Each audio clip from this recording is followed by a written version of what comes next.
અને પ્રભુ કૃપા કરી ઘટમાં બિરાજે અને ઘટમાં બિરાજતા શ્યામ સુંદર યમને મહારાણી ભક્તિ સ્વરૂપે તમને કથામાં લઈને આવે અને તમને રાસ રમાડે. આજે રાસ રમવાનો છે બધાએ, બધા રમશો ને તો જ પ્રભુ કહે છે કે હું આગળ ગોપી ગીતની અંદર તમને લઘુ રાસમાંથી મહારાસમાં પ્રવેશ કરાવીશ. લઘુ રાસ રચાઈ રહ્યો છે, एक एक गोपी एक एक गान, बीच में युगल सरकार प्रभु के साथ रास रचाते हुए सभी गोपियों को मद हो रहा है. અમારી સાથે નાચવું પડે છે ને, અને અમારા કહેવા પ્રમાણે કેવો એક એક સ્ટેપ ભરે છે, કેવું એક એક પગલું ભરે છે, કેવી એક એક તાલી પાડે છે. આ કનૈયો અમારો જ છે, અમે કનૈયાના છે એ ભાવ નથી, કનૈયો અમારો છે એ ભાવ છે. અને આ લોકોને ધીરે ધીરે બધી શરૂઆત ભજનમાં પ્રભુ રાસ કરતા અને પ્રભુ રાસ કરાવતા ત્યાં ભાવ આવ્યો કે આ રાસ અમે કનૈયાને રમાડીએ છીએ.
यमुना जी को पूछती है हमारा कन्हैया ने क्या जोयो? एक गोपी कहશે અરે સખીઓ જો દોડતી આવો આ જગ્યા ઉપર પ્રભુના ચરણ ચિહ્ન દેખાય છે નક્કી પ્રભુ આ જગ્યા ઉપર ઊભા હશે અને દોડતી ગોપીઓ જોઈ છે અને પ્રભુના ચરણારવિંદની છાપ જોઈ છે પ્રભુના એક ચરણની અંદર 8 ચરણ ચિહ્ન છે બંને ચરણની અંદર 16 ચરણ ચિહ્ન છે આ ચરણ ચિહ્નને પ્રણામ કરે છે અને ચરણ ચિહ્નને જોઈને ગોપીઓની આંખમાંથી અશ્રુધારા વહેવા લાગી कि हे कृपानिधि तुम आकर अब हमें दर्शन दे दो कहां चले गए हो अब तो रात की शुरुआत हुई है और कहां अदृश्य हो गए हो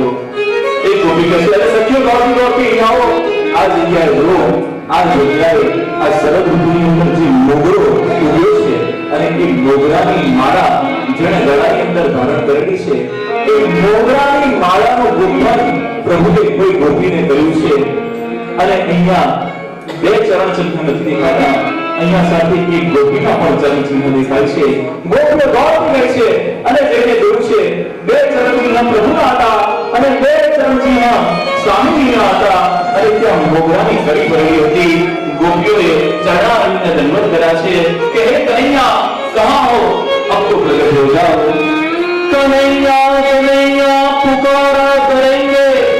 व्रज की लताओं में कैसे कहना कन्हैया कन्हैया की रात दिन पार्टी ईशु पर हमें वनमाथी एलो जुड़े नहीं देंगे कन्हैया कन्हैया पुकारा करेंगे व्रज की लताओं में दिन गुजारा करेंगे कहीं तो मिलेंगे मेरे कान कुंवर कन्हैया को यूं ही हम ढूंढा करेंगे कन्हैया ने शोधવાનો પ્રયત્ન કરે છે એક ગોપી દોડતી આવે છે અને કહે છે અરે ગોપીઓ અહીં આવો જે ગોપીને લઈને કનૈયો ગયો છે ને એની સાથે કનૈયો અહીંયા ફેર ફૂંગળી કર્યો છે અહીંયા ચરણારવિંદની છાપ એવી રીતે છે કે જાણે કનૈયો ફેર ફૂંગળી થયો હોય દોડતી બધી ગોપીઓ લઈને જુએ છે તો કનૈયો રાધાજીની સાથે ત્યાં ફેર ફૂંગળી ભરેલો હોય છે આ ચરણ ચિહ્ન જોઈ અને ગોપીઓ હર્ષ ઉલ્લિત થઈ અને પ્રભુને કહે છે કે પ્રભુ અમારાથી માન થયું हे कृपाल अब तो माफ करो अब तो प्रकट हो जाओ अब तो हमें दर्शन दो અને આ તરફ પ્રભુ એકલા ગયા નથી રાધાને લઈને ગયા છે અને રાધાએ ભક્તિ છે જીવનમાં રાધા આવે એટલે આરાધના થાય અને જીવનમાંથી રાધા જાય એટલે અપરાધ થાય રાધા શબ્દમાંથી બે શબ્દ એક આરાધના અને એક અપરાધ રાધાને લઈને પ્રભુ ગયા છે એ પ્રભુ રાધાજીની સાથે ફેર ફૂંગળી પણ ભર્યા રાધાજીના કેસનું ગુંફન પણ કર્યું અને એ રાધાજી જ્યારે યમુનાજીના તટ ઉપર પ્રભુની સાથે વિચરણ કરતા કરતા પ્રભુને કહે છે કે પ્રભુ મને ખૂબ શ્રમ થયો છે આ લઘુ રાસમાં કેટલો બધો રાસ રમ્યા મારાથી હવે ચલાતું નથી ત્યારે પ્રભુને કહે છે કે શું આપને ઉચકી ના લો અને પ્રભુ તૈયાર થયા છે રાધાજીને પ્રભુએ પોતાના ખભા ઉપર બેસાડ્યા છે બે હાથ આગળ પોતે પકડ્યા છે અને સ્વામીજીની પ્રભુના ખભા ઉપર છે રાધાજીને ખભા પર બેસાડી અને પ્રભુ આગળ ચાલી રહ્યા છે અને ત્યાં રાધાજીને પણ માન પ્રગટ થયું છે રાધાજી કહેતે हैं कि प्रभु લઘુરાસ રમતા રમતા બધી ગોપીઓને છોડી મને એકલાને એકાંતની અંદર કેટલો સમય આપે છે મારી સાથે કેટલી નવી લીલા કરે છે આ પ્રભુ સૌથી વધારે પ્રેમ મને જ કરે છે અને પ્રભુને મારા વિના સહેજે ચાલતું નથી અને કેટલા કરાવેલા કંઠ છે હું જે કહું એ બધું જ કરે છે મેં કીધું મારાથી ચલાતું નથી મને ઉચકી લો તો મને ઉચકી પણ દીધી થોડુંક વધારે હજુ કનૈયાની પાસે કંઈક શ્રમ કરાવું અને પ્રભુ રાધાજી પ્રભુ કરતા થોડા તગડા છે ઉંમરમાં થોડા મોટા છે છતાં પણ રાધાજીનો ભાર પ્રભુને લાગતો નથી પ્રભુને અભિમાનનો ભાર લાગે છે પ્રભુ અભિમાનનો ભાર સહન કરી શકતા નથી राधाजी कहते हैं कन्हैया को कन्हैया वो पेड़ के पास ले जाओ वहां पर फल है मुझे भूख लगी है रास रमने के भूख लागे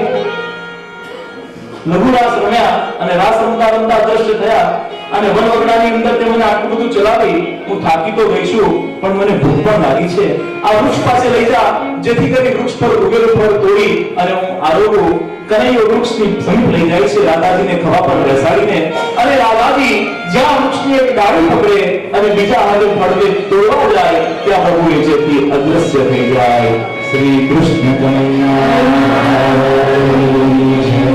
જેમ ભેગી ઘરે માળિયાની ઉપર કામ કરવા ગયા હોય અને નીચેથી કાગળ ફસાવી ગયું હોય એવી હાલત રાધાજીની થઈ છે. રાધાજી ઝાડની ડાળે ટીંગાયા છે, ઉલટ કરવા લાગ્યા છે, કનૈયા કનૈયા કનૈયા कन्हैया कन्हैया पुकारा करेंगे, ब्रज की लताओं में दिन गुजारा करेंगे, कहीं तो मिलेंगे, पुकारा करेंगे, कृष्ण कृष्ण कृष्ण. बड़ी गोपियों यमुनाના તીર પર કનૈયાને શોધી રહી છે. એક ગોપી કહે છે, અરે સખી જુઓ, કોઈનો રડવાનો અવાજ આવે છે, નક્કી આ એ જ છે જે આપણા કનૈયાને ઉપાડીને લઈ ગઈ છે. બધી દોડી જાય છે વૃક્ષ પાસે અને રાધાજીને બોલવા લાગે છે, અમારો કનૈયો ક્યાં છે? લઘુનાથ ચાલતો હતો અને કનૈયાને લઈને અદ્રશ્ય થઈ, અને સહેજ પણ અમારો વિચાર ના આવ્યો, અમારા કનૈયાને ક્યાં છુપાવ્યો છે? રાધાજી બોલ્યા, અરે સખી પછી મને ડરજો, પહેલા મને નીચે તો ઉતારો. અને બધી ગોપીઓ ભેગા થઈ રાધાજીને વૃક્ષ પરથી નીચે ઉતારી છે. એ તો મને પણ છોડીને જતો રહ્યો. ચાલો આપણે બધા ભેગા થઈ અને આ કનૈયાને શોધીએ. કનૈયો જો મળે તો રાસ રમાય. કનૈયાને શોધવાની શરૂઆત 19 પ્રકારની ગોપીઓએ કરી છે અને 19 સ્તોત્ર અલગ અલગ ગોપીઓએ ગાયેલા છે. અન્યપૂર્વા, અનન્યપૂર્વા, શ્રુતિ રૂપા, સાધન રૂપા ઇત્યાદિ ગોપીઓના અલગ અલગ વૃંદ છે. આ હજારો ગોપીઓની વાત છે. આ કોઈ 19 ગોપીની વાત નથી. એક એક વૃંદની અંદર હજારો ગોપીઓ છે અને મહારાષ્ટ્રની અંદર પ્રવેશ કરવા પહેલા ગોપી ગીત શ્રીમદ ભાગવતના એવરેસ્ટ પર આપણે છે અત્યારે. બોલો શ્રી વૃંદાવન બિહારી લાલ કી જય. ગોપીઓ ઊંચું બધી ગોપીઓ ગાય છે. સૌથી પહેલો સ્તોત્ર बड़े भाव से धीरे धीरे आप सब श्रवण करें. यदि गोपी गीत कंठस्थ है, पुस्तिका में है तो आप श्रवण कर सकते हैं. यदि आज्ञा हो तो हमारी परिमाण थी.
વૈકુંઠની અંદર કંઈ રાખવું નથી, એટલા માટે તો ઉપર છે રાજ્યની અંદર જે ભારે વસ્તુ હોય ને એ વિચારે દુર્ગમ ઉપર વ્રત છે એટલે આ વૈકુંઠ કરતા વ્રતનો મહિમા વધારે છે. જયતે દિગમ જન્મના વ્રજ શ્રેત ઇન્દિરા સત્મલત્તહી દૈત દ્રષ્ટિતામ દિક્ષુતાવકા सांसद पिचिमते हे कृपानाथ कृपा कर दैत दृष्टिताम. अब तो हमें दर्शन दे दो. श्रीधर स्वामी टीकाની અંદર કહે છે કે દરેક શ્લોકના અંતે બોલવું જોઈએ દૈત દૃષ્ટિતામ દિક્ષુતાવકા, દૈત દૃષ્ટિતામ દિક્ષુતાવકા. હે કૃપાનાથ અમે તારા છે, તું અમારા નથી, અને કૃપાનાથ અમે તારી શરણમાં આવ્યા છે. अब तो दर्शन दे दे. जयति देविगम जन्मना व्रज शरद इंदिरा सत्मलत्तही जयदश्युता दीक्षुतावता स्वैधुतासहा स्वामी लिंगते शरदुदासये साधुदातसा सरसी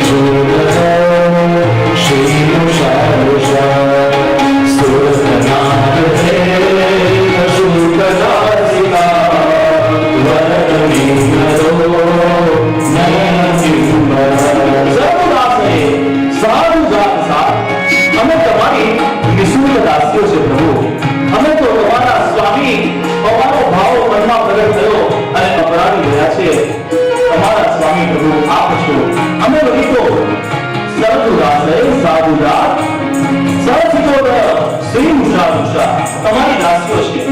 અને હે પ્રભુ, જેમ સ્વચ્છ સરોવરના જળની અંદર કોઈ કમળ પ્રગટ થાય અને એ કમળની ઉપર કોઈ દુઃખ પડે તો દુઃખ જેવી રીતે